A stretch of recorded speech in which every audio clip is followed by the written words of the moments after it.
Hi, Mom. You were in the hospital for malnutrition. Weren't you eating properly? I've been sending you money. Yeah, thank you for that. But 60 cents. You know the fee costs more than that, so don't worry about it. 60 cents? What do you mean? I'm broke and I've been living a frugal life, cutting down on food and utility expenses. Eventually, I collapsed from malnutrition. My eldest son, Raymond, has been sending me 60 cents every month. I told him it's not the amount but the thought that counts. I thought I'd been sending you 100 a month. Soon, shocking truths were revealed one after another from Raymond. I am Caroline. I am turning 80 this year. I lost my husband 5 years ago, and now I live alone in an old apartment. Since getting married, I have been a full-time housewife, relying on my own pension and my husband's survivor's pension as my only income. Life is not easy, and I have been cutting corners day by day. Of course, I save on food expenses as well as utilities and water bills, and I barely get by living in a cheap apartment. Today, it has been lightly snowing since morning, but I don't turn on the heater to save electricity. I wear a down jacket and layer warm pants in the house to stave off the cold. My fingers are chapped and bleeding from doing chores with cold water. I have frostbite on my left hand, which is swollen and red-black as I rub my stiff fingertips while cleaning up after lunch. My daughter-in-law, Samantha, comes to visit. Hello, mother-in-law. I brought this week's medicine. It's the usual $80. Samantha brings me medicine every week.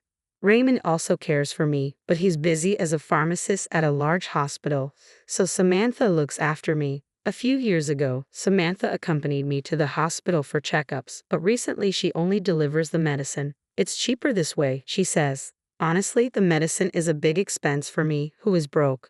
However, I am told that stopping the medication will cause discomfort, so I have it delivered every week. Samantha used to be a pharmacist at a hospital like Raymond. However, she quit her job after getting married and now works part-time at a local drugstore. I'm always grateful for your help, Samantha.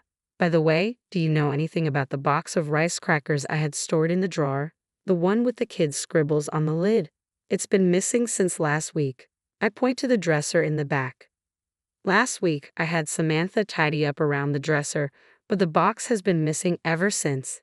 Inside the box, I kept my hard-earned savings, a box of rice crackers. I don't know anything about that. Maybe you put it somewhere and forgot about it. Can you not blame me? Samantha, perhaps hurt by the suspicion, took the money for the medicine and left with an unpleasant look on her face. I can't argue with that. After putting away the medicine, I grabbed my cane and went toward the post office. Today is the end of the month. Since my husband passed away 5 years ago, I have had no other income than my pension. My son Raymond, concerned for me, has been sending me money every month. My bank book, spit out from the ATM as usual, had deposit 60 cents written on it. The amount sent was so little that the transfer fees seemed to cost more, but it's the thought that counts. Though it doesn't help much with daily life, I am grateful for it. After leaving the post office, I headed to my regular greengrocer. Since I visited every week, I became quite familiar with the energetic owner Dane, who is in his 60s. When I went to the store just before closing, I could get unsold or bruised vegetables at a discount. I always went to the store in the evening, targeting those discounts. Today, I got bruised turnips and radishes and wilting spinach. I thanked Dane and went home to pickle all the turnips and radishes in my homemade brine. The secret brine pickles I've been making for years as a hobby and to save money are excellent in both flavor and texture. I had a simple but delicious dinner of spinach and pickles. Lately, my health has been deteriorating. I feel dizzy when I stand up and I get short of breath just from moving a little. My nails and fingertips are also in bad shape. Perhaps my body is weak because I haven't been eating well due to cutting food expenses. I've had health issues before, but I never paid much attention, thinking it was due to age. But recently, the pain in my body is unbearable, and the dizziness is terrible. I tried calling Samantha to see if she could take me to the hospital. Ah, the hospital, just for dizziness. Well, I'm old, so it might be inevitable. But I'm worried. I haven't been to the hospital in years. Could you take me for once? But I'm busy, I don't have time. Raymond is working non-stop too. I'm sorry, but can we do it another time? It's not that urgent. Samantha refused to accompany me to the hospital. Even the nearest hospital is quite far from my home. Being broke, I can afford not only the medical fees but even the transportation costs. Oh, and please don't contact Raymond. He's in a crucial period at work. If anything happens, please contact me. Samantha emphasized that and then hung up the phone. I sighed and took my medicine with cold water. One day, as I was chatting with Dane at my usual greengrocer, I was hit by another severe bout of dizziness. Unable to support myself with a cane, I squatted down on the spot. Dane rushed over. "Are you okay?" and peered into my face. The dizziness didn't subside even when I sat down. "I'm just feeling a bit dizzy. Nothing is wrong.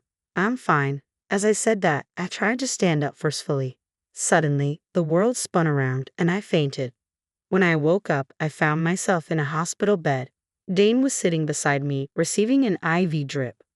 I heard the story from Dane. Apparently, after I collapsed at the greengrocer's, he called an ambulance for me. I had slept all night since being brought to the hospital, and it was already bright outside. The doctor explained that I had anemia due to severe malnutrition. Unbeknownst to me, my bones had become hollow, and my body was in a more serious condition than I thought. I was worried about the treatment costs and wanted to leave early, but the doctor told me I had to be hospitalized for a week. "Caroline, I always tell you to eat properly. I was shocked when you suddenly collapsed." Dane had always been concerned about my health. "Sorry for making you worry, but I don't have any money." "Didn't you have an eldest son? He's a doctor or something, right? He must be earning a good salary working at a hospital, so he could at least send you some money." "He's a pharmacist. I've been receiving support from him." I smile awkwardly and close my mouth. "I receive a monthly allowance from Raymond, but it's too small to help with my living expenses. With the weekly medicine fee I pay to Samantha, even my pension has been significantly reduced. Dane says I should get more money, but I'm hesitant to accept money earned by others, even if they're family. However, what worries me now is the hospitalization cost. With my barely getting by lifestyle, I can't imagine affording such high medical bills. Also, I'm concerned about my precious rice brine pickles. If I don't stir them every 3 days, they'll go bad." After thanking Dane for returning to the store, I searched for my cell phone to contact Samantha. Looking at the screen, I saw that the battery had died. I don't remember Samantha's number, but I memorized Raymond's because it's similar to my home number. Samantha told me not to contact Raymond, but with things like this, I can't avoid it. I borrowed the hospital phone to call Raymond. "Hello?" "Oh, thank goodness. It's been a while since we connected, Raymond. It's your mother. Sorry to call you during work." Samantha had forbidden it, but I called Raymond from time to time. I just wanted to hear his cheerful voice, but for some reason, he never answered my calls. Was he too busy with work to answer the phone? Anyway, I was relieved that the phone connected during this crucial time.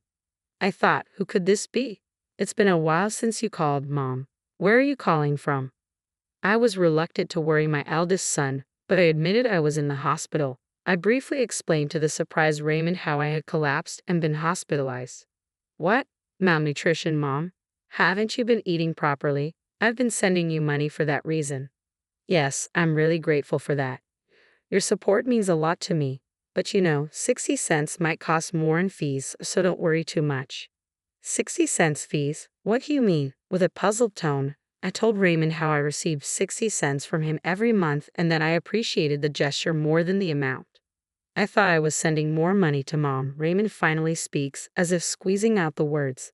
"Wait, I'm curious about that too. But you mentioned malnutrition, right? Mom should have been going to the hospital every month, and she should be getting her medicine. Hasn't the doctor said anything until now?" "Yeah, I'm getting the medicine. Samantha delivers it to the house every week. I haven't been to the hospital in years. Lately, I've been having bad dizziness and palpitations, and I wanted to go to the hospital if possible. But Samantha said I'm busy, so maybe next time. Just the medicine every week." Raymond seems to be worried about something as he mumbles on the phone. "Anyway, I know you're busy, but could you please bring me some clothes and the insurance card on your next day off? And I'd like you to mix the rice brine pickles every 3 days, all right? I have the keys to our parents' house, so I'll leave work early today and go there. Don't worry about the hospital bills. I'll be there by evening." Raymond seems strangely preoccupied, but I'm grateful he can come right away. "Thanks. Be sure to wash your hands well and mix the pickles with your bare hands, Mom. I'm here. How are you feeling? Are you okay?" After the call, Raymond shows up in the afternoon. It seemed he left work early. As he organizes the clothes and personal belongings he brought from the house, he asks me in detail about recent events, about the house, my health, the medicine, Samantha. It's like a continuation of this morning's phone call. He also brought my bank book from home, and we opened it to check the contents together. From the date 5 years ago, there's a series of deposit 60-cent entries. Raymond glares at them with a fierce expression. Since this morning's call, Raymond's behavior has been strange. Did something happen at work? I thought he must have been very busy, as I had tried calling him 2 or 3 times a month, but never got through, and he never returned my calls. I feel bad for making him leave work early today. I casually apologize for it, and Raymond is taken aback and asks rapid-fire questions. He quickly takes out his smartphone and starts operating it intently as soon as he hears my story. What's been going on with him? Raymond gazes at the screen for a while, then operates his smartphone again to send a message to Samantha. He then grabs his backpack and says, "I'll be back shortly." He leaves the room, leaving behind a strange sense of unease, but I lie down in bed anyway. That evening, Raymond returns to the room. He puts down his backpack and asks how I'm feeling. After receiving an IV and sleeping in a warm bed for the first time in a while, I feel much better. While snacking on fruit and chatting, Samantha comes into the room. "Oh, mother-in-law, how are you feeling?" "Raymond, you took time off work, huh?" She approaches us with a forced smile and sits in the chair next to Raymond. Raymond didn't reply, looking down and gripping my bank book into his hand. Before I could say anything, Raymond spoke up with a voice lower than usual. "Samantha, Mom's malnourished. Do you know why?" Samantha stayed silent. There was a tense atmosphere. Raymond turned to face Samantha, glaring at her head-on. "Mom's been broke for so long, barely able to buy food. It's not just food, she's been cutting back on electricity and gas, living on the edge for years. When I went to her place today, there wasn't even a heater in the dead of winter." "Well, wait, Raymond, we're in a hospital. What happened? It's not Samantha's fault. There's no money." I tried to calm down the yelling eldest son while hiding my frostbitten, swollen, red-black hand. Ignoring me, Raymond continued with an angry tone. "I asked you to send $1,100 to Mom every month, right? But she's only received 60 cents for the last 5 years, Samantha. What's going on?" Saying that, Raymond first my bank book at Samantha. On every page, there was the number 60 cents. I couldn't believe my ears. I don't remember ever receiving $1,100. The money from Raymond was always 60 cents. Samantha, cornered by the furious Raymond, looked away from the bank book and fell silent. "That's not all. I give you $150 every week for Mom's medical expenses and medication, right? You said you were using the leftover money to buy her necessities and groceries, but they were only withered vegetables in her room. The fridge was empty." "Be quiet. I gave her the medicine." "What kind of medicine? Without a doctor's prescription, you decided to prescribe it yourself." "All that was in Mom's house were basic vitamins. You bought some random vitamins at the drugstore where you work, put them in a medicine-like bag, and handed them over, didn't you? What were you thinking?" Raymond's tone was stern. "I had no choice. I needed the money," Samantha yelled back to the furious Raymond. Even though this was a private room, we were still in a hospital. As I was shocked by the contents of the eldest son and his wife's conversation, I felt anxious. "You needed money, so you stole Mom's precious savings from her dresser too." With that, Raymond pulled a crushed box out of his backpack. On the lid was a drawing of my husband and me, drawn by Raymond when he was a child. It was the box of rice crackers I had been searching for the last week. I, too, was so shocked that I gasped. "What? No way." I didn't want to believe it either, but I found it while searching through our trash after you said it disappeared a week ago. "He really did it, didn't you?" Faced with undeniable proof, Samantha turned pale and lost her words. "So what did you do with the $250,000 that was in this box, huh? And the $1,100 you were supposed to send to Mom every month? The hospital fees and the medicine fees, where did it all go?" Raymond demanded. "Stop nagging, there's no money left." Samantha, who had been trembling as she stared at the box, eventually stood up, knocking over her chair, and yelled back defiantly, "It's all your fault anyway. You always ignored me and focused on your mother. Ben is way better than your husband." "Huh. Ben? He's the coolest host at the club around here. I've been supporting him, and soon he'll be #1. He said he's saving all the money I've given him for our life together." Samantha excitedly continued talking. Both Raymond and I stared at her blankly. I didn't quite understand, but it seemed she had fallen for a man and was providing him with money. Apparently, she needed a lot of money for that.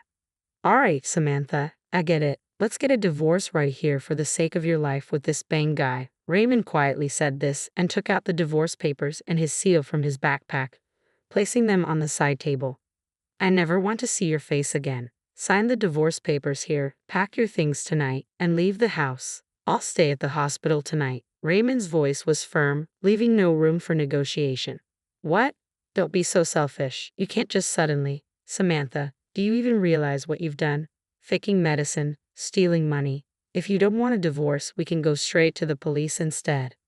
Samantha, who had been so confident, flinched under Raymond's intimidating gaze and eventually started making tearful excuses. I had no choice. My part-time job wasn't enough. I took a little from the money you sent and the medicine fees, but I know it was wrong. Besides, neither you nor your mother noticed for years, right? You both share some responsibility. Enough. I don't know when you did it, but you went through my phone and blocked Mom's number. You even told her not to contact me, didn't you? You deliberately kept us apart and exploited her without getting caught. Raymond's anger was palpable as he slammed the divorce papers on a table with his fist. Samantha flinched. Anyway, Samantha, this is goodbye. I'll make sure you pay back every penny you've taken from us. Remember that. If you don't, we're going to the police. Raymond's voice was resolute. Finally realizing the gravity of her actions, Samantha couldn't say anything and signed the divorce papers with tears in her eyes. Samantha left the house that night, as Raymond had told her to, almost like she was running away. In exchange for not reporting her to the police, Raymond made sure to demand repayment of the money she'd taken, the amount she'd taken for the last 5 years since my husband's death, including the money for living expenses and medicine. In total, it amounted to over $900,000. I was shocked. Samantha later lost contact with the host she had given so much money to and went berserk in the club, getting herself banned. Bad rumors seemed to spread from nowhere, and before she knew it, they reached her part-time job, resulting in her being fired. With her income gone and not a penny to her name, Samantha couldn't rent an apartment and had to spend some time sleeping in internet cafes. But what happened to her after that is unknown. I had almost given up on getting back the money Samantha had taken. She had disappeared. But her family, who learned of the situation, decided to repay the debt in small amounts on her behalf. It might be difficult to recover the full amount of stolen money, but I was happy with their gesture. After being discharged from the hospital, I decided to leave with Raymond. We're living peacefully together in the house Samantha left, just the two of us. I had been forced to live a difficult life, being exploited by Samantha, but now, in our warm, comfortable home, I'm eating well, and my health has improved. Dane, the greengrocer who has always been worried about me, finally felt relieved. I still continue to make my specialty pickles. I used to do it just as a hobby and for saving money, but now, with Raymond's help, we're sharing information on how to make good pickles and delicious pickle recipes. In a few years, my pickle channel became hugely popular, possibly because an 80-year-old content creator was a novelty. And now, it brings in an amazing income. I had always thought that making money was impossible for me as I had never worked as a full-time employee. But even I can be useful to others. More than earning money, I've come to know the happiness of bringing joy to others and now live a fulfilling life every day.